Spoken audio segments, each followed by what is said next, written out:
Alléluia, gloire à Jésus. Je voudrais vous bénir tous au nom de notre Seigneur Jésus-Christ et profiter de cette occasion pour présenter tout simplement à chacun des papas, des pères, n'est-ce pas, une merveilleuse fête des pères. C'est la semaine où les pères également sont célébrés. Et nous voulons ici dire que s'il y a des pères, il y a des repères. On ne peut pas vivre dans une société où il n'y a pas de père, sans père, il n'y a pas de repère. Et à partir de ce moment, nous allons nous retrouver dans une situation extrêmement difficile. C'est le temps donc d'encourager chaque père à être dans le cadre de son foyer un pasteur. C'est la responsabilité du père d'assurer ses responsabilités en tant que leader majeur au sein de son foyer familial. Il doit pouvoir agir, il doit pouvoir se comporter comme un berger, comme un pasteur qui met toute sa famille en sécurité.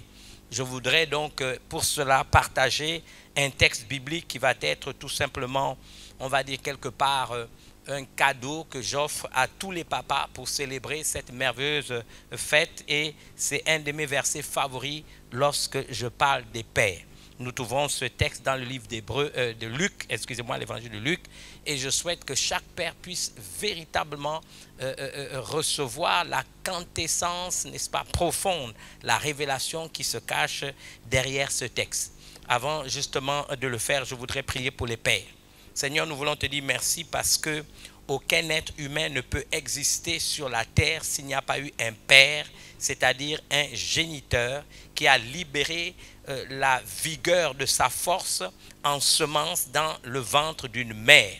Et nous voulons te dire merci parce que nous croyons de tout notre cœur à la nécessité de former les pères, Seigneur, de les mettre devant leurs responsabilités, parce que nous ne pouvons pas vivre en ces temps difficiles et fâcheux dans une société où il n'y a pas de repère.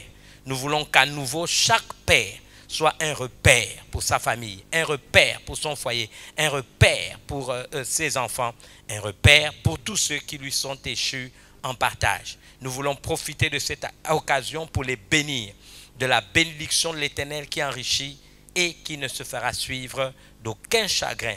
Nous voulons les entourer de ta grâce, de ta protection, et te demander de libérer, Seigneur, une onction spéciale qui brisera toute forme de joug, Seigneur, de l'irresponsabilité ou de l'abandon quant aux charges qui sont attachées à la vie de chaque père, pour que seul ton nom soit glorifié. Nous voulons ici nous souvenir que toi, Dieu, tu es le Père céleste, et que tout père sur la terre tient son autorité de toi en tant que Père par excellence. Nous voulons donc trouver l'occasion ici de te rendre l'honneur, la gloire et la louange qui t'est due. Telle est notre prière au nom de Jésus. Amen. Alors c'était pour moi, je crois, un challenge de pouvoir commencer avec justement ce texte fabuleux.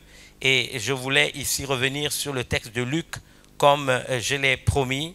Et c'est Luc chapitre 11. Et je dis souvent que c'est un de mes textes favoris que je voudrais partager avec vous. Je lirai à partir du verset 21. La Bible déclare: lorsqu'un homme fort et bien armé garde sa maison, ce qu'il possède est en sûreté. Mais si un plus fort que lui survient et le dompte, il lui enlève toutes les armes dans lesquelles il se confiait et il distribue ses dépouilles. Et je voudrais terminer même au verset 23. Celui qui n'est pas avec moi est contre moi, et celui qui n'assemble pas avec moi disperse. Permettez-moi, pour une meilleure compréhension du texte, de lire ce verset sur plusieurs angles, donc sur plusieurs autres traductions.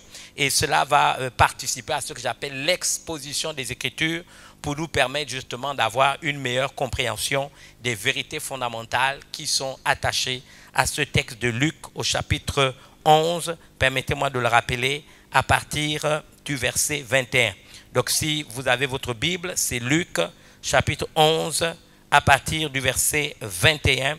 Et là, je vais me faire un plaisir de lire dans plusieurs autres traductions bibliques ce merveilleux texte. Je veux commencer par la version, on va dire, second 21. La Bible nous dit dans cette version ce qui suit: lorsqu'un homme fort et bien armé garde sa maison, ce qu'il possède est en sécurité. Mais si un autre plus fort que lui survient et le maîtrise, il lui enlève toutes les armes sur lesquelles il comptait et distribue ses biens à d'autres. Celui qui n'est pas avec moi est contre moi, et celui qui ne rassemble pas avec moi disperse. Nous pouvons aller dans une autre version. C'est la version King James, traduit en français, toujours à partir du verset 21. Quand un homme fort, bien armé, garde son palais, ses biens sont en sûreté. Mais lorsqu'un plus fort que lui survient et l'emporte, lui ôte toutes ses armes auxquelles il se confiait et partage ses dépouilles. Celui qui n'est pas avec moi est contre moi, et celui qui n'assemble pas avec moi disperse. Nous pouvons aller dans la version Darby, qui le dit aussi à sa manière. Quand l'homme fort, revêtu de ses armes, je pense qu'il s'agit d'armes spirituelles, garde son palais, ses biens sont en paix. Mais s'il survient un plus fort que lui qui le vainque, il lui ôte son armure à laquelle il se confiait et fait le partage de ses dépouilles. Celui qui n'est pas avec moi est contre moi, et celui qui n'assemble pas avec moi disperse. La version Semeur. La Bible dit ce qui suit: tant qu'un homme fort et bien armé garde sa maison, ses biens sont en sécurité. Mais si un autre plus fort que lui l'attaque et parvient à le maîtriser, il lui enlève toutes les armes sur lesquelles le premier comptait, lui prend tous ses biens et les distribue. Celui qui n'est pas avec moi est contre moi, et celui qui ne se joint pas à moi pour rassembler disperse. Nous pouvons aller en français courant. Le texte dit: quand un homme fort et bien armé garde sa maison, tous ses biens sont en sûreté. Mais si un homme plus fort que lui arrive et s'en rend vainqueur, il lui enlève les armes dans lesquelles il mettait sa confiance et il distribue tout ce qui lui a appris. Tout ce qui lui a appris. Celui qui n'est pas avec moi est contre moi, et celui qui ne m'aide pas à rassembler disperse. On peut aller à la version Parole de vie. Le texte dit ce qui suit: quand un homme fort et bien armé garde sa maison, ses richesses sont en sécurité. Il n'a pas peur parce qu'il est bien armé. Mais quand un homme plus fort que lui arrive, le plus fort est vainqueur. Il prend même les armes de l'homme fort et il distribue tout ce qu'il a pris.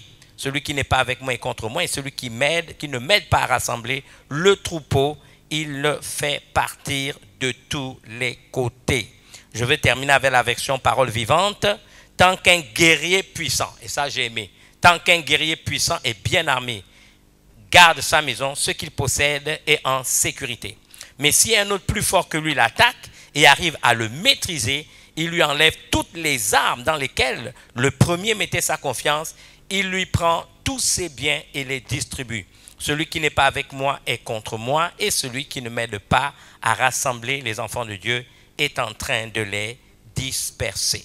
On vous a donc montré un certain nombre de textes qui nous permettent de prendre conscience du rôle du père. Le père en tant que repère dans son foyer. C'est un guerrier, c'est un chef, c'est un homme qui a la responsabilité de garder sa maison, son foyer, sa famille en sécurité. Et là, on nous donne, n'est-ce pas, tout simplement, les risques lorsqu'on laisse un plus fort venir dominer, on va dire, sur celui qu'on appelle le chef de la maison. Et lorsqu'on fait référence ici au plus fort, c'est l'ennemi de nos âmes. C'est l'ennemi de nos âmes. Ça peut être le diable lui-même, Satan lui-même, des entités sataniques, des entités, on va dire, démoniaques, n'est-ce pas, auxquelles on aura ouvert la porte pour venir justement amoindrir, détruire l'autorité paternelle, pour que cette autorité paternelle ne s'exerce pas normalement, pour permettre justement à un père de garder sa maison et de maintenir sa maison en toute sécurité. Et ça, c'est très important. Nous devons en avoir conscience, et cela me ramène à un autre texte que nous lisons dans Matthieu chapitre 12. Je vous invite à regarder Matthieu chapitre 12 pour comprendre justement la nature et la profondeur des vérités qui nous sont partagées. Plus ou moins, on va dire que c'est le même texte dont parle quelque part Luc. Et vous savez que Luc, Matthieu et Marc font partie de ce qu'on appelle les évangiles synoptiques. C'est-à-dire des évangiles où, si vous voyez la synopte, vous allez vous rendre compte que ces trois évangiles, il y a plusieurs récits dont ils parlent. Ils n'en parlent pas de la même manière, pour la simple raison que chaque évangile s'adressait bien, on va dire, à une catégorie de personnes. Matthieu, c'était un juif. Vous savez qu'il était percepteur d'impôts, très ancré dans la tradition, on va dire, hébraïque de la parole de Dieu. Et quand il écrit l'évangile de Jésus-Christ, donc il révèle le récit de l'évangile, nous comprenons que notre ami, on va dire, Matthieu, s'adresse d'abord à ses frères hébreux. C'est tout à fait normal. Et lorsque Marc écrit, en réalité, Marc n'est que le nègre, celui qui a écrit pour Pierre. Et vous savez que Pierre a été à Rome. L'objectif, c'était de, n'est-ce pas, présenter cet évangile Jésus-Christ aux Romains. Et en ce qui concerne Luc, qui était un érudit, c'était un médecin. Il était non seulement médecin, il connaissait, on va dire, n'est-ce pas, l'anatomie de l'homme, mais plus que ça, c'était un disciple de Pierre, de Paul, l'apôtre Paul. Il avait une très grande connaissance du grec et il va donc, lui, écrire tout simplement son évangile pour s'adresser et présenter Jésus aux Grecs. Et la Grèce, à l'époque où cette langue nous fait penser à ce qu'est l'anglais aujourd'hui dans les milieux internationaux, et c'est ce que notre ami Luc a tenté de faire pour relever le défi qui était le sien. Alors, dans cet évangile synoptique, on va voir par exemple que dans Matthieu, cette histoire dont je vous parle est également écrite, mais d'une autre manière. Et Jésus commence au verset 25 de Matthieu 12, et il déclare que comme Jésus connaissait leurs pensées, il leur dit: tout royaume divisé contre lui-même est dévasté, et toute ville ou maison divisée contre elle-même ne peut subsister. Donc Jésus établit un principe: une maison divisée contre elle-même ne peut subsister. Nous sommes ici dans ce que nous appelons, dans le cadre des enseignements qu'on vous donne, n'est-ce pas, l'exposition aux Écritures.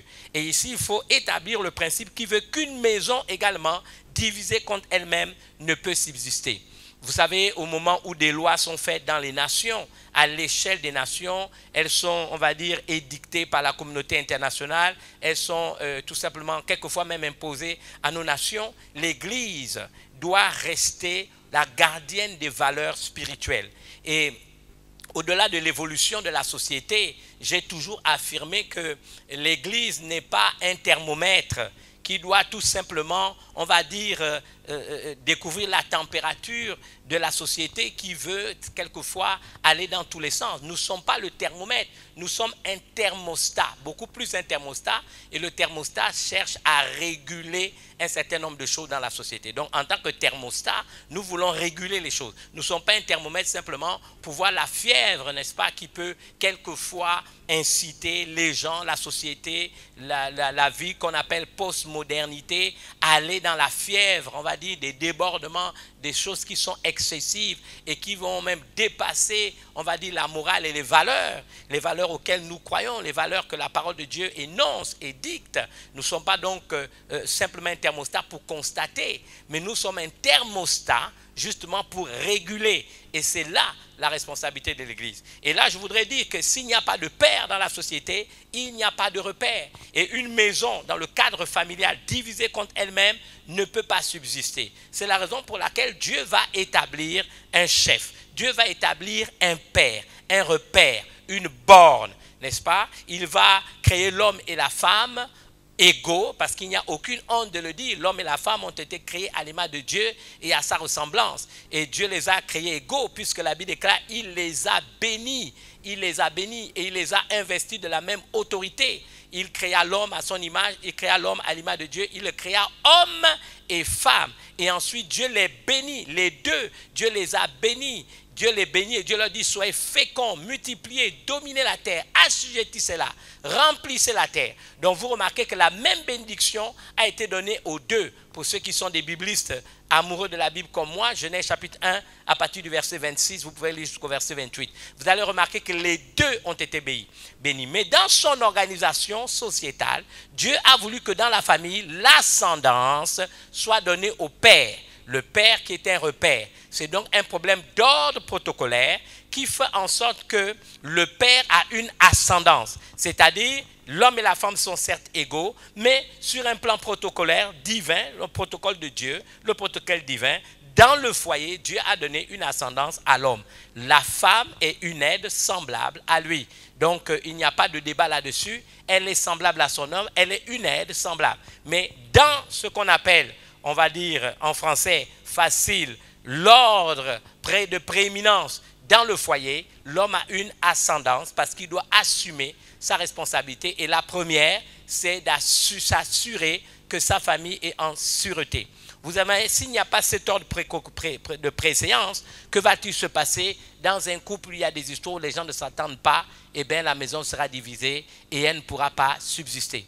Vous savez que, par exemple, nous avons, pour celui qui vous parle et qui travaille dans le cadre de la régulation des communautés religieuses, il m'arrive de travailler avec les communautés parce que des associations viennent vers moi pour nettoyer, n'est-ce pas, leur projet de statut, par exemple, de règlement intérieur.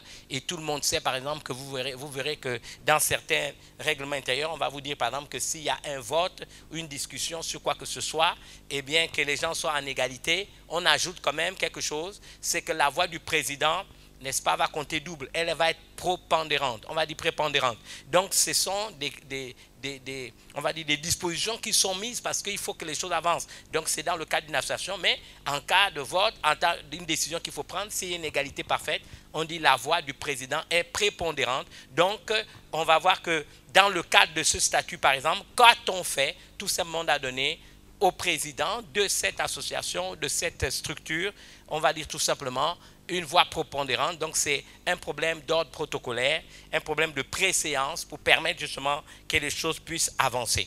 Donc, la Bible dit « Toute ville ou maison divisée contre elle-même ne peut subsister ».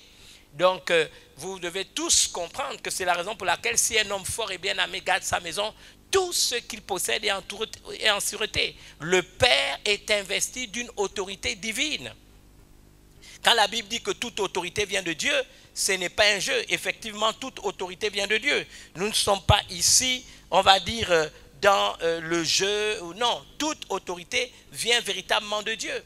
À partir du moment où toute autorité vient de Dieu, nous devons savoir que l'autorité du Père vient de Dieu. L'autorité des parents vient de Dieu. Mais puisque nous célébrons la fête des pères, qu'il me soit permis de rappeler que le Père est le repère. Le Père est investi d'une autorité.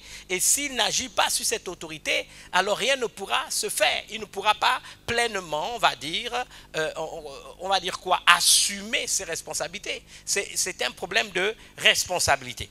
Donc la Bible dit une maison divisée contre elle-même ne peut subsister. Donc il faut qu'il y ait cet ordre.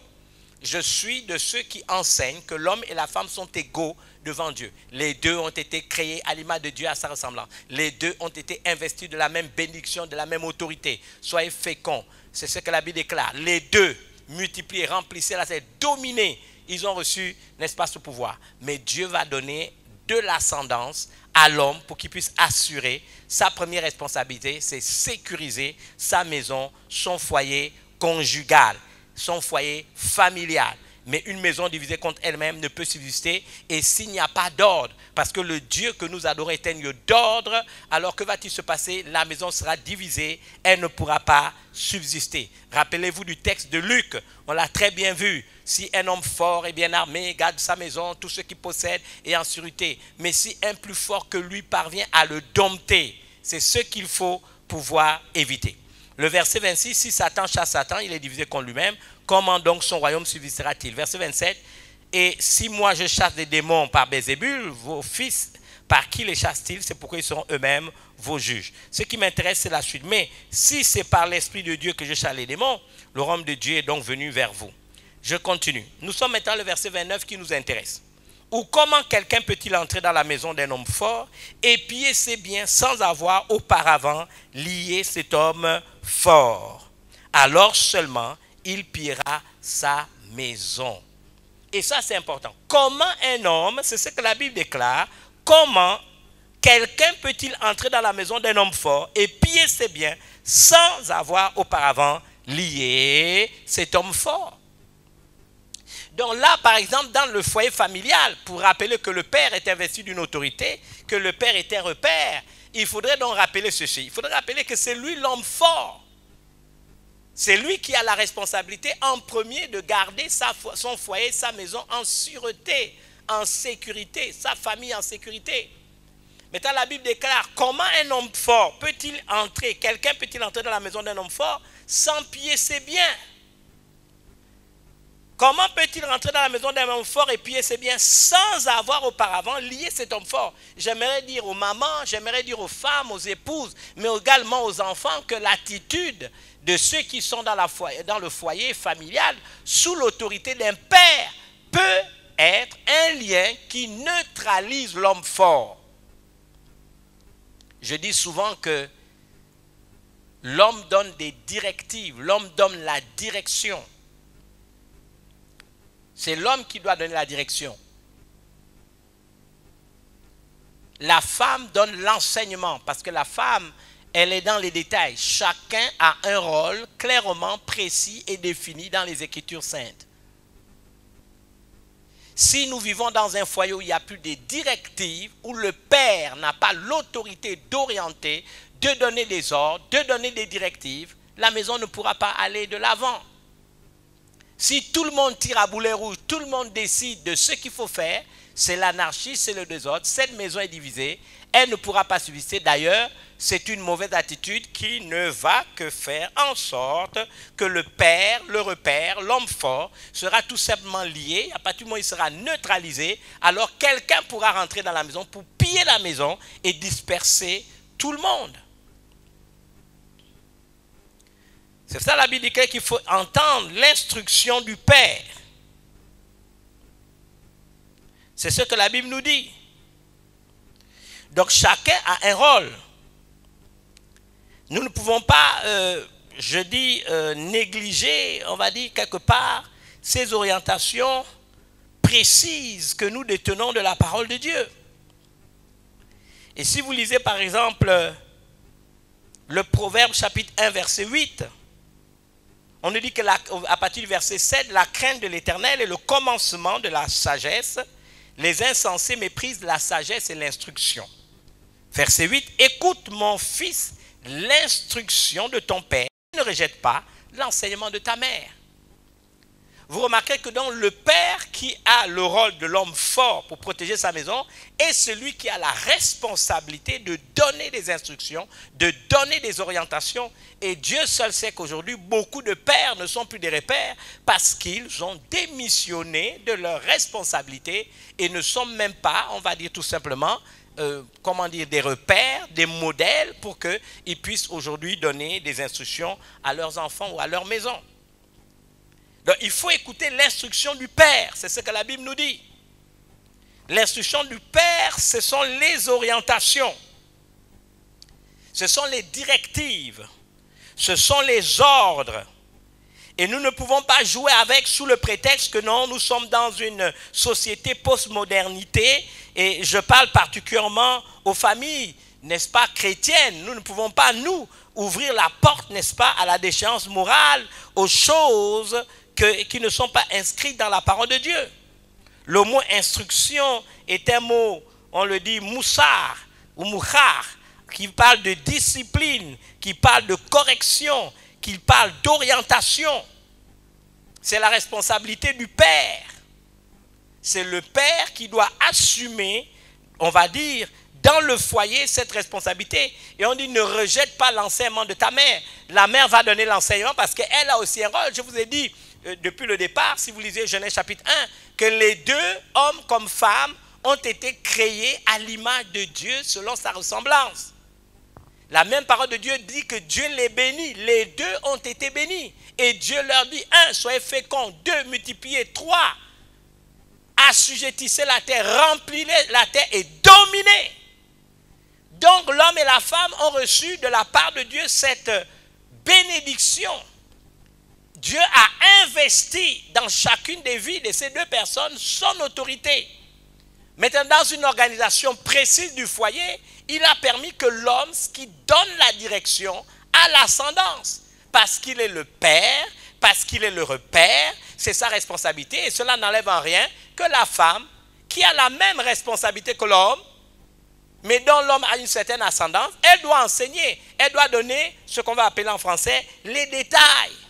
Elle enseigne parce que la femme est dans les détails. Quelle va être sa responsabilité? C'est elle qui va faire en sorte que l'orientation, la direction les ordres qui ont été donnés par le mari, le chef du foyer, elle puisse les prendre maintenant pour les enseigner, c'est-à-dire elle va aller dans les détails, elle va aller dans les explications, elle va ouvrir l'entendement pour que chaque membre, n'est-ce pas, du foyer familial puisse avoir une compréhension précise et exacte des ordres, des instructions, des orientations qui souvent sont données de manière générale. On nous dit par exemple dans la Bible que l'instruction est une lampe. Et j'aime bien lire ces deux textes. On nous dit l'instruction est une lampe. Et ceux qui ont déjà peut-être lu ce texte l'ont déjà vu quelque part. Et l'enseignement, une lumière. Donc c'est intéressant que vous et moi, nous puissions intégrer pleinement ce que, effectivement, le texte biblique a cherché à nous dire. Si vous le lisez, je pense c'est Proverbes chapitre 6, à partir du verset 23, car le précepte ou l'instruction est une lampe et l'enseignement une lumière. Donc vous voyez que le précepte ou l'ordre ou l'orientation est une lampe. Une lampe, à l'intérieur dedans, il y a la lumière. Mais la lampe est importante, c'est elle qui permet à la lumière de briller, parce que tout simplement la lampe est là. Donc vous avez la lampe, vous avez la lumière. On dit l'instruction est une lampe et l'enseignement une lumière. Donc nous voyons comment ces deux travaillent dans la diversité, mais tout en restant complémentaires. Donc on peut lier l'homme fort, c'est-à-dire le chef du foyer conjugal, c'est-à-dire le père, le repère, parce que tout simplement, tous les membres du foyer ne lui permettent pas tout simplement d'assumer pleinement ses responsabilités en donnant des ordres, en donnant des instructions, en donnant des directives, en énonçant des préceptes qui doivent pouvoir guider son foyer conjugal. Et on revient à cette réalité de Matthieu chapitre 22. Nous étions déjà au verset 29 et 30 où clairement il nous est dit comment. C'est ce qu'on nous a dit, comment. N'est-ce pas, l'homme fort risque de se retrouver, on va dire, dans une situation extrêmement grave. Parce que tout simplement, personne n'écoute, personne ne prend la peine de se soumettre, on va dire tout simplement ça, aux orientations qui sont préalablement données. Je me suis trompé, je vous parlais de Matthieu 22, c'était Matthieu chapitre 12. C'est Matthieu chapitre 12. Donc, on revient au verset 29, où comment quelqu'un peut-il entrer dans la maison d'un homme fort et piller ses biens sans avoir auparavant lié cet homme fort. Un homme doit être un homme de prière. Je donne souvent l'exemple à tous les chefs de famille, à tous les pères qui sont censés être des repères, qu'avant de donner une femme à Adam plutôt, Dieu a fait tomber Adam dans un profond sommeil. C'est la symbolise qui démontre largement ici qu'en ce qui concerne Adam, il devait apprendre à être totalement sous l'autorité de Dieu. Il dépendait de Dieu. Un homme ne peut pas avoir une femme s'il n'a pas appris à dépendre totalement de Dieu. Donc on l'a fait tomber dans un profond sommeil. C'est une manière de nous montrer qu'il dépendait totalement de Dieu. Dieu pouvait opérer sur lui tout ce qu'il voulait, une opération, faire sortir une femme, parce que la symbolique veut montrer que si nous voulons clairement accomplir notre responsabilité de père et de repère dans la famille, d'homme fort chargé de sécuriser, protéger son foyer, sa famille, nous devons dépendre de Dieu. Nous devons être sous l'autorité divine. Je fais partie de ceux qui pensent que personne n'a le droit d'exercer une autorité sur quelque personne que ce soit si cette personne préalablement n'a pas appris à être lui-même, elle-même plutôt, soumise à l'autorité divine, c'est-à-dire à l'autorité de Dieu, à l'autorité de notre Seigneur Jésus-Christ, à l'autorité du Saint-Esprit et à l'autorité de la parole de Dieu. Quelqu'un qui veut exercer une autorité doit d'abord démontrer que cette personne elle-même est soumise à l'autorité de celui qui l'incarne par excellence, c'est-à-dire Dieu, parce que toute autorité vient de Dieu. C'est ce qui explique que beaucoup de gens qui exercent l'autorité sont tout simplement des oppresseurs, sont tout simplement des tricheurs, des menteurs, sont tout simplement, on va dire même des assassins, des meurtriers. Parce que tout simplement, on ne peut pas exercer une autorité sur d'autres personnes si on n'a pas d'abord préalablement démontré qu'on est soumise qu'on est soumis plutôt à l'autorité de Dieu. Vous savez, c'est valable pour les ministres du culte, peu importe les rangs, grades et qualités dans l'église, qu'on se dise apôtre, prophète, évangéliste, pasteur, docteur, bishop et tout ce qu'on peut dire. C'est valable dans le cadre familial, qu'on soit un père, si on veut être un repère, que ce soit valable également à la dimension où elle doit exercer cette autorité d'une femme. C'est valable aussi dans nos pays,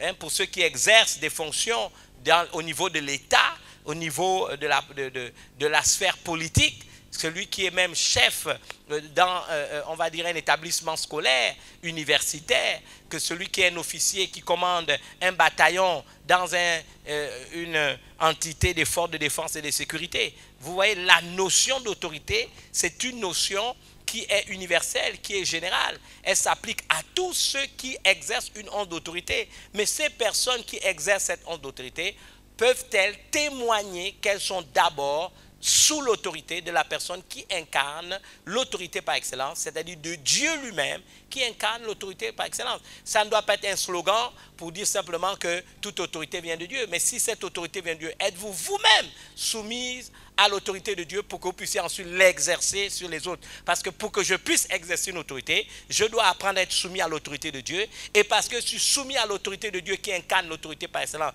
et dont il est lui-même la source, qu'adviendra-t-il? Je saurai l'utiliser, cette autorité, à dessein, selon les normes bibliques, selon les normes divines, et pas, n'est-ce pas, n'importe comment pour faire du mal. Donc, ou comment quelqu'un peut-il entrer dans la maison d'un homme fort sans piller ses biens, sans avoir auparavant lié cet homme fort? Alors seulement, il pillera sa maison. Donc, il y a une triple responsabilité. D'abord, la responsabilité du père de famille qui est repère, à comprendre qu'il doit être un homme de prière, qu'il doit être exemplaire, qu'il doit être un modèle, qu'il doit montrer l'exemple, qu'il doit sécuriser sa maison, qu'il doit susciter dans les cœurs, on va dire, de son épouse, de ses enfants, de sa famille, un sentiment de sécurité. Il doit être respecté du fait de ses actes, du fait de ses choix, du fait de ses décisions, du fait de son exemplarité. Un père qui ne prie pas, ou un père qui n'a pas une seule fois montré à son épouse, à ses enfants, que même dans des situations difficiles, il faut avoir recours à la prière, il faut avoir recours à Dieu, il faut l'invoquer. Le Dieu qui déclare: invoque-moi, je te répondrai, je t'annoncerai des choses cachées que tu ne connais pas. Il faut avoir recours à lui. Si c'est le père qui, le premier, panique face aux circonstances difficiles, n'est-ce pas, abandonne ses responsabilités, fuit le foyer conjugal, abandonne femme aux enfants et enfants pour se retrouver dans des bars, pour se retrouver dans des bistrots, pour se retrouver hors de la maison, n'assumant nullement ses responsabilités, cette famille ne pourra pas se sentir en sécurité. Et à partir de ce moment, ce père n'est pas un repère, il a démissionné. Il n'assume pas pleinement ses responsabilités. À partir de ce moment, il devient une source de malédiction pour sa famille. Il va ouvrir des portes. Et je peux vous dire, des entités sataniques, malfaisantes, la méchanceté organisée vont pénétrer la sphère de sa maison. Ils vont dépouiller, ils ne vont pas rassembler, mais ils vont faire exploser cela. Aujourd'hui, vous avez des jeunes hommes qui sont des débauchés sexuels parce qu'ils n'ont pas eu le temps d'avoir un père qui puisse les éduquer, les orienter dans la bonne direction. Vous avez aujourd'hui des enfants qui sont tout simplement dans, on va dire, une situation de détresse, n'est-ce pas, qui a été causée du fait qu'ils n'ont pas vécu dans un foyer équilibré. Des gens qui ont vécu sans voir leur père du 1er janvier au 31 décembre, qui apparaît de temps en temps, qui n'assume pas ses responsabilités, qui a abandonné femmes et enfants. Et les enfants ont grandi avec cette blessure, avec cette expérience négative. Et vous savez, de tels enfants, qu'ils soient hommes ou filles, quand ils vivront et deviendront adultes, auront un foyer, si Dieu leur fait la grâce, il y aura comment dire en français, il y aura tout simplement les résidus, on va dire les séquelles de ces incidences qu'ils ont vécues dans un foyer qui n'était pas équilibré. Soit dans un foyer où un père était responsable, soit dans un foyer où un père était violent, soit dans un foyer où le père avait abandonné femme et enfants, à perte et profit. Vous voyez, je suis un homme que vous connaissez bien, une voie autorisée, certes, mais également une sommité dans le pays, dans le monde religieux. Mais vous pouvez imaginer que beaucoup de gens viennent vers nous lorsqu'il y a ce qu'on appelle des séances de cure d'âme, où donc des gens viennent se confier en nous. Et c'est malheureux quelquefois quand vous vous retrouvez face à un jeune homme qui dit « J'ai été abandonné par mon père toute ma vie, je me suis battu moi-même, maintenant je suis parvenu et c'est maintenant que mon père me cherche ». Maintenant, nous n'allons pas encourager les enfants. Moi, je dis toujours à toutes les personnes qui viennent vers nous, un père reste un père. Celui qui a été ton géniteur, tu portes son sang et peu importe ce qu'il a pu faire. Et s'il revient vers toi, bon, réconcilie-toi avec ton père parce que je n'ai pas, moi, le droit de te demander de le chasser. Il assumera ses responsabilités avec sa conscience devant Dieu et devant les hommes. Mais toi, en tant qu'enfant, si tu maintiens dans ton cœur de la haine à l'égard même d'un père qui t'a abandonné, je te promets que tu ne seras pas béni. C'est peut-être le moyen de pardonner, de te réconcilier, de lui donner ce que tu lui dois du fait que tu es quand même venu à l'existence. Et voilà, c'est ça. Sauf si maintenant tu as la preuve qu'il veut te faire du mal ou nuire à ta vie. Mais si ce n'est pas le cas, réconcilie-toi avec ton père. Prie pour ton père.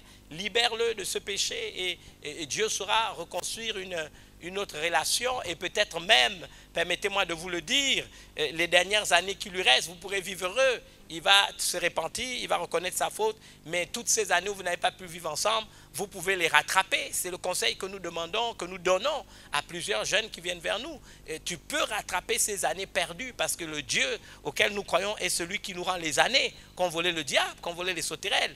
Et donc, ça ne sert à rien de nourrir de la haine pour quelqu'un qui t'a abandonné. Si c'est ton père, il reste ton père, peu importe les actes qu'il aurait pu poser dans le temps et dans l'espace. Et souvent, l'expérience nous a montré que des enfants qui haïssent leurs parents ou qui maintiennent la haine dans le cœur, même des parents qui les ont abandonnés, d'un père qui n'a pas assumé ses responsabilités, inconsciemment, ils posent les mêmes actes du père qui n'ont pas pardonné parce que tout simplement, bien aimé, la connexion est encore là.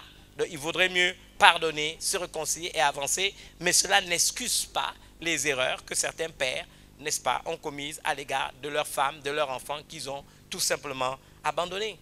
Mais le pasteur que je suis, le ministre du culte, encourage toujours à la réconciliation, encourage toujours au pardon et encourage toujours au fait de rétablir une relation qui permettra que si toute votre jeunesse, vous n'avez pas joui de votre relation avec votre père, mais vous pouvez vivre les dernières années qui lui restent, une bonne relation et s'il devait partir un jour, vous n'aurez pas une conscience blessée, mais vous saurez que vous avez pardonné, vous êtes réconcilié et que le temps qui restait, vous avez pu le vivre pleinement. Ça, c'est le conseil que l'homme de Dieu donne toujours. Pour autant, j'insiste encore, ne permettez pas dans les foyers familiaux que celui qui incarne l'homme fort, le père qui est donc le repère, soit lié du fait de votre désobéissance, de votre révolte, de votre rébellion, de votre incapacité à vous soumettre aux directives, aux ordres, aux instructions qu'il donne. Cela ne vous sera pas bénéfique pour la famille, pour le foyer. Vous risquez tout simplement d'ouvrir des portes à des puissants des ténèbres qui vous feront véritablement du mal et qui disperseront la maison dans tous les coins. Il va distribuer les dépouilles. C'est la raison pour laquelle Jésus lui-même conclut ce texte en disant « Celui qui n'est pas avec moi est contre moi et celui qui n'assemble pas avec moi disperse. » Et vous savez savoir, le diable est le voleur qui ne vient que pour dérober, égorger, détruire. Lui ne vient que pour disperser. Chaque père devrait être un repère et avoir conscience qu'il est un berger, qu'il est un pasteur pour son foyer familial, son foyer conjugal. Donc, j'ai montré que si la femme, si les enfants, si la famille, tous ceux qui sont membres, n'est-ce pas, de la maison paternelle ne comprennent pas qu'ils doivent suivre les directives, mais s'ils sont révoltés, rebelles et compliquent la tâche du père qui se doit d'être un repère, alors qu'adviendra-t-il? Ils vont le lier et l'ennemi pourra rentrer librement dans ce foyer pour y mettre du désordre. Au moment où je voudrais conclure, je voudrais revenir sur quelque chose qui me semble important de rappeler au Père. Donc je reviens sur mon texte de base de Luc chapitre 11. On nous dit, lorsqu'un homme, à partir du verset 21, fort et bien armé, garde sa maison, ce qu'il possède est en sûreté. La première chose, l'homme doit être bien armé. Bien aimé, ce n'est pas une chose simple. L'homme doit être équipé. Tout au long, on va dire, des derniers mois, et je reviendrai là-dessus, j'ai enseigné sur le courage du soldat et cela nous a permis de parler des armes spirituelles. Un homme fort et bien armé va maintenir sa maison en sûreté. J'ai dit, c'est un homme de prière. C'est un homme responsable. C'est quelqu'un qui sait qu'on ne lutte pas contre la chair et le sang, qui ne voit pas seulement les choses sur un plan humain. Il a les yeux de l'aigle pour voir de loin ce qui peut arriver. C'est un intercesseur. C'est le pasteur de son foyer. C'est le prophète de sa maison. C'est l'apôtre, n'est-ce pas, de cette entité paternelle qu'on appelle maison paternelle. C'est l'évangéliste qui prêche l'évangile à ses enfants. C'est le docteur qui, n'est-ce pas, partage les vérités fondamentales de la parole de Dieu. On ne peut pas vivre dans un christianisme ou dans les foyers. Ce sont seulement les femmes qui sont beaucoup plus engagées dans les choses de Dieu. Et aujourd'hui, vous voyez des mamans qui assument en lieu et place de l'homme la responsabilité d'enseigner les enfants, la responsabilité d'enseigner la parole. C'est un non-sens. C'est d'abord la responsabilité de l'homme.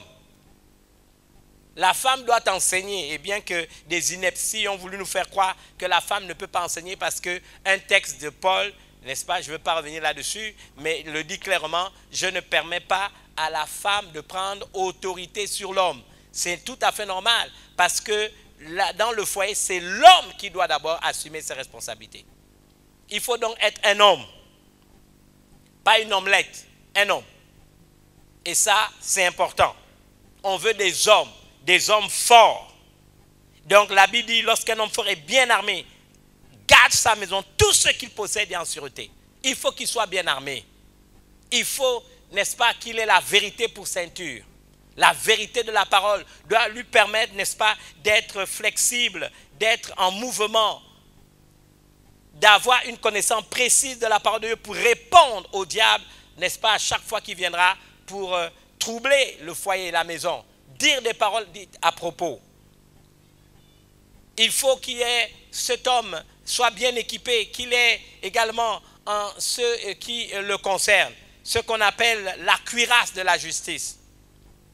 On a vu que si ton cœur te condamne, Dieu est plus grand que ton cœur. C'est ce que nous avons vu dans une des épîtres de Jean. Et la Bible déclare, si ton cœur ne te condamne pas, tu as de l'assurance devant Dieu. Nous avons besoin d'avoir une assurance devant Dieu pour nous avancer avec assurance devant le trône de la grâce, pour être secourus dans tous nos besoins au moment opportun lorsque nous l'invoquons. La Bible déclare que lui qui n'a point commis de péché, Dieu l'a fait devenir péché pour nous, afin qu'en lui nous devenions justice de Dieu. 2 Corinthiens 5, 21. Donc ça c'est important. Il doit avoir la cuirasse de la justice, il doit se protéger. Il ne faut pas qu'il y ait dans le cœur, on va dire, de l'homme fort, n'est-ce pas, sur sa cuirasse, un défaut par lequel, n'est-ce pas, lequel la flèche de Névi viendra l'atteindre. Dieu ne parle pas à un cœur troublé. Et si tu es le prophète de ta maison, parce que tu en es le berger, tu dois être au-dedans de toi, dans une certaine sérénité pour être capable de discerner la voix de Dieu. Il doit également avoir ce que j'appelle le bouclier de la foi pour éteindre tous les traits enflammés du malin.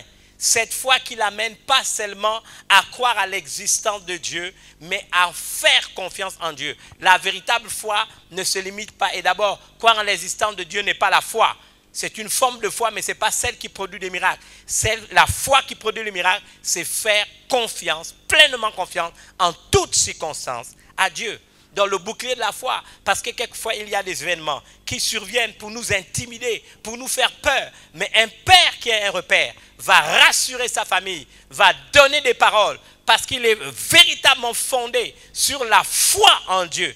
Il a confiance en Dieu que les premiers gestes, les premiers comportements, les premières paroles qu'il va devoir donner, instructions qu'il va devoir donner, même face à une situation difficile, va apaiser tout le monde. On peut encore aller plus loin. On a parlé également des chaussures. C'est un évangéliste. On peut penser dans la vie chrétienne si effectivement, même dans le foyer, on ne parle pas de Jésus aux gens. C'est Pierre, Paul qui était en prison avec Silas. Ils ont chanté dans un moment de difficulté. Les prisonniers les ont entendus et Dieu a procédé à un miracle qui a tout simplement permis qu'à travers un tremblement de terre, tous les prisonniers soient libérés et que Paul et Silas eux-mêmes soient libérés. Et lorsque le bourreau qui était chargé de les trucider est venu vers eux, il a demandé, que dois-je faire? Ils ont répondu, crois au Seigneur Jésus et tu seras sauvé, toi et toute ta famille. Vous savez que c'est la responsabilité du Père de veiller à ce que tous les membres de sa famille soient sauvés. Vous ne pouvez pas vivre dans une maison, vous vous dites que vous êtes chrétien, vous venez à l'église et un de vos enfants n'est pas croyant, un de vos enfants ne vit pas les mêmes valeurs auxquelles vous-même vous croyez. C'est une ineptie. Quel est le parent qui accepterait au retour de Christ d'être sauvé et de voir que son enfant ou un membre de la famille soit livré, n'est-ce pas, au diable? C'est impossible. Le zèle que donne l'évangile, symbolisé par les chaussures, c'est une des choses qui permet notre croissance spirituelle. On met des chaussures pour marcher, pour avancer. Et c'est important de l'intégrer également ainsi.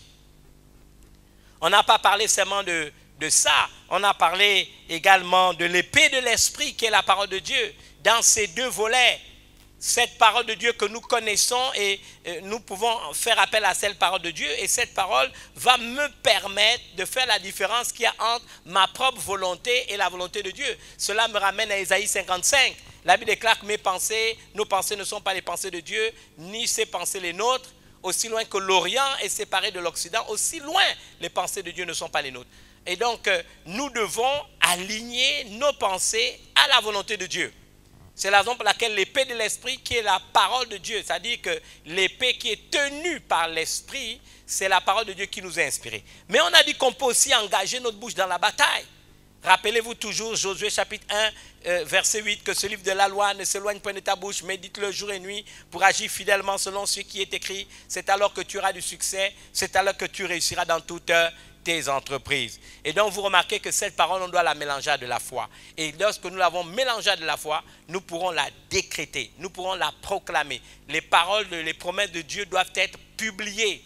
Et quelquefois, quand on est en famille, on prophétise avec la parole de Dieu. On fait des prières préméditées. On prend le psaume 91 et on s'applique le psaume 91. On mélange les paroles du psaume 91 à de la foi et on s'approprie ces paroles. Puisque j'habite, n'est-ce pas, sous l'abri du Très-Haut, je demeure dans l'ombre du Tout-Puissant. Je dis, Éternel, tu es mon abri, tu es mon refuge, le Dieu en qui je me confie. C'est toi qui me délivres du filet de l'oiseleur, de la peste des ravages. Et je peux commencer à confesser que 1000 tombent à mon côté, 10 000 à ma droite, je ne serai pas atteint.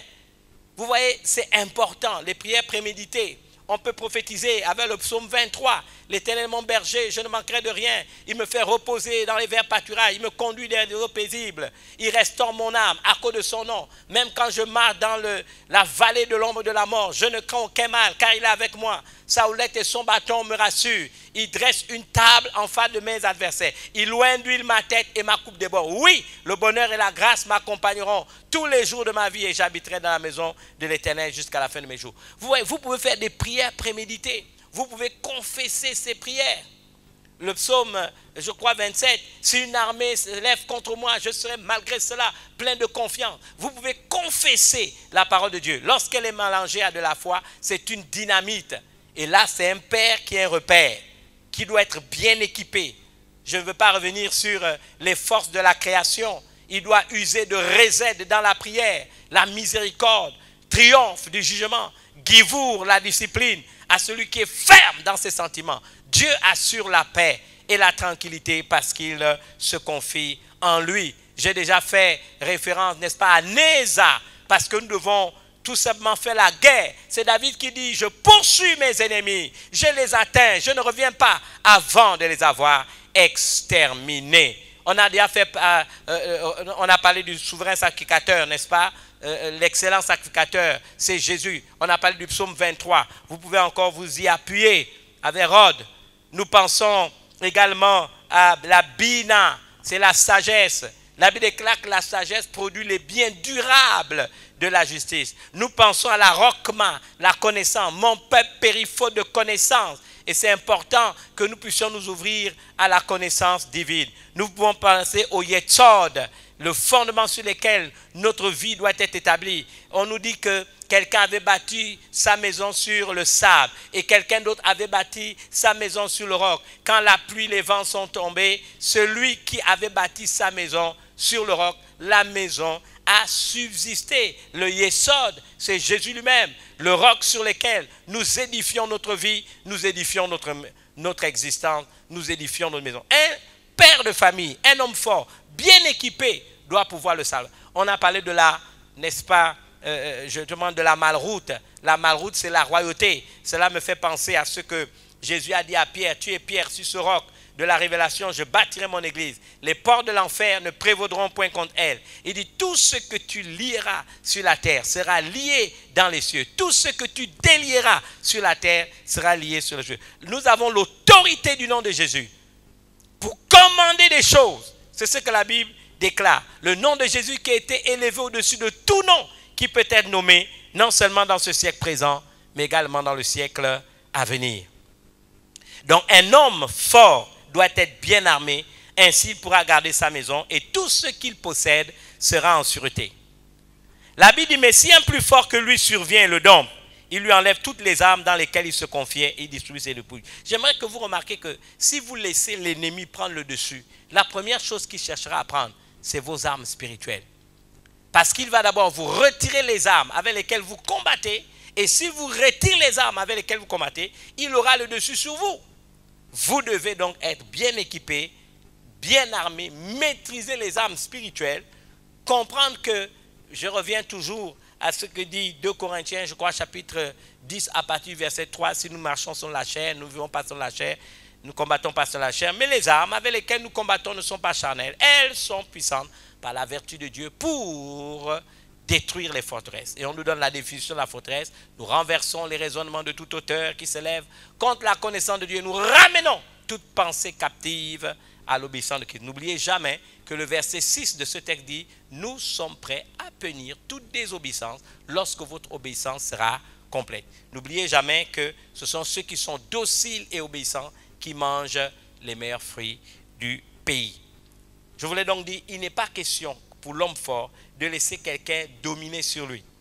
Alors que nous célébrons en ce dimanche 20 juin 2021 la fête des pères, qu'il me soit donc permis de vous avoir donné en cadeau ce message pour que vous puissiez simplement revoir vos responsabilités face à Dieu, devant les hommes et particulièrement vis-à-vis de votre propre famille, si vous voulez qu'elle ne se disperse pas et que votre maison paternelle subsiste dans le temps et dans l'espace. C'est peut-être pour moi le moyen de demander à tous les papas qui veulent faire cette prière de repentance. Parce que peut-être vous avez été négligent, vous reconnaissez que vous n'avez pas été sérieux dans vos engagements. Peu importe que vous soyez chrétien ou même pas encore chrétien, c'est le temps de faire cette prière, se réconcilier avec Dieu.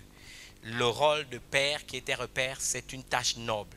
C'est Dieu qui confère à l'homme l'autorité de père. Et à partir du moment que cette autorité nous a été déléguée, nous devons pouvoir l'exercer pour que le seul Dieu soit glorifié et que nous puissions assumer. Vous savez, si les pères redeviennent des repères, nos nations iront bien. Vous savez, une nation, c'est l'ensemble des familles. Et la crise dans un pays commence dans une famille. Et je le dis même dans l'église, l'ensemble des membres d'une église, ce sont les différentes familles. Et si le diable a commencé à attaquer la famille, c'est que le diable a commencé à attaquer l'église. Et c'est que le diable a commencé à attaquer la nation. Nous devons donc assumer pleinement nos responsabilités, en être pleinement, on va dire, informés pour que nous puissions pleinement jouer le rôle de père qui nous est dévolu. Faisons cette prière ensemble. Seigneur Jésus, aujourd'hui, humblement, alors qu'on célèbre la fête des pères, je voudrais à nouveau saisir l'occasion de ce message pour tout simplement m'aligner à ta pensée, pour toutes mes négligences, mes manquements vis-à-vis de ma famille. Le fait de ne pas avoir veillé de rester un homme fort, d'avoir même toléré que les gens fassent n'importe quoi au point de faire en sorte que j'ai été lié et que l'ennemi est rentré dans ma maison paternelle. Je voudrais te demander de me restaurer, de me pardonner, de me guérir et de faire en sorte que ce message m'ouvre à de nouvelles perspectives, m'incite à prendre des engagements pour que je puisse pleinement assumer ma responsabilité de père, c'est-à-dire de repère. Je suis pleinement confiant que si l'ennemi rentre dans ma maison et la détruit, j'en aurai une autre responsabilité et je devrais tout simplement te rendre compte. Je voudrais ici te demander de me faire grâce. J'invoque ton sang précieux. Je demande que ton sang vienne me purifier, vienne me laver, vienne me restaurer. Seigneur, lave ma maison, lave mon foyer. Lave, Seigneur, tout ce de ma maison paternelle pour qu'il me soit donné à nouveau d'assumer pleinement mes responsabilités et voir les membres de ma famille être sauvés. Je te recommande ma vie, je te recommande ma famille et je m'attends à ce que, Seigneur, tu me fasses à nouveau confiance. Reçois donc l'honneur, la gloire et la louange qui t'est due. Telle est ma prière au nom de Jésus. Amen. Peut-être vous êtes un père et vous n'avez pas reçu Jésus-Christ dans votre vie. Ma responsabilité, et c'est le rôle d'un prédicateur, c'est de vous donner l'occasion de recevoir Jésus-Christ comme votre Seigneur et Sauveur personnel. Permettez-moi simplement de vous aider à faire cette prière avec moi. Je suis convaincu que si vous recevez Jésus, il vous restaurera. Il va vous redonner votre autorité de père dans ce foyer. Vous avez peut-être perdu la main, mais je prophétise qu'en ce dimanche 20 juin, Dieu vous redonne la main, l'autorité et, n'est-ce pas, la capacité d'à nouveau leader votre maison familiale, votre maison paternelle, votre foyer. Et je décrète que Dieu restaure l'autorité que vous avez peut-être perdue. Et peu importe les erreurs, les abandons, les inepties, les erreurs, les échecs et tout ce que vous n'avez pas pu faire, je décrète que parce que vous vous repentez et parce que vous vous recommandez à Dieu, que Dieu va vous restaurer. Vous êtes d'avance pardonné et vous allez vous réconcilier avec lui. Vous allez voir des numéros, des téléphones qui vont apparaître au bas de votre écran de télévision, simplement, ou de votre Android. N'hésitez pas de nous appeler, nous sommes heureux de vous recevoir et de prier avec vous. Faites cette prière avec moi. Seigneur Jésus, je te demande pardon parce que j'ai mené ma vie comme je l'entendais. Mais aujourd'hui, tu me donnes l'occasion de te recevoir comme mon Seigneur et Sauveur personnel. Je te remercie pour ta fidélité. Alors que j'invoque ton sang précieux, je m'attends à toi. Reçois l'honneur, reçois la gloire, reçois la louange. Alors que je t'accepte dans ma vie, je renonce à ma vie passée, je renonce à mes fautes, à mes inepties, à mes erreurs, à mes échecs, à mes manquements. Et je fais appel à toi. Illumine mon intelligence, afin que je vois comme tu vois, afin que je sois à nouveau capable d'assumer ma responsabilité de père et repère dans mon foyer conjugal. Seigneur, je te bénis pour cette occasion que tu me donnes. Je ne suis peut-être pas un père, je suis peut-être une femme, je suis peut-être un fils, une fille. Je profite de l'occasion qui m'est donnée pour te recevoir dans ma vie comme mon Seigneur et Sauveur et te demander de me faire la grâce de prendre un nouveau départ. Seigneur, tu as dit que tu ne mettras pas dehors celui qui vient à toi. Alors je viens à toi et que, déposant le creux de ta main, que ton sang me lave de tous mes péchés, que j'ai accès à ta présence et qu'à partir d'aujourd'hui, Jésus, tu me possèdes, tu habites en moi et que tu me permettes de pouvoir continuer à grandir spirituellement jusqu'à ce qu'il me sera donné d'être moi-même en bénédiction aux autres. Telle est ma prière alors que je te reçois comme Seigneur et Sauveur, que je renonce à ma vie passée et que je crois que je suis à partir d'aujourd'hui une nouvelle créature. Seigneur, merci parce que je peux m'avancer avec assurance devant le trône de la grâce en ton nom pour t'invoquer, pour recevoir de toi tout ce dont j'ai besoin pour être comblé au plus profond de moi et que le vide en forme de Dieu qui était en moi soit dorénavant comblé. Telle est ma prière en ce jour alors que je deviens un enfant de Dieu. En ton nom Jésus, j'ai prié. Amen. Voilà, nous avons été heureux d'être avec vous ce dimanche et pour partager cette prière et ce message, mais surtout, je vous souhaite à tous les papas, une bonne fête des pères. Que Dieu vous bénisse et surtout, ayez conscience que le regard de Dieu est sur vous. Shalom.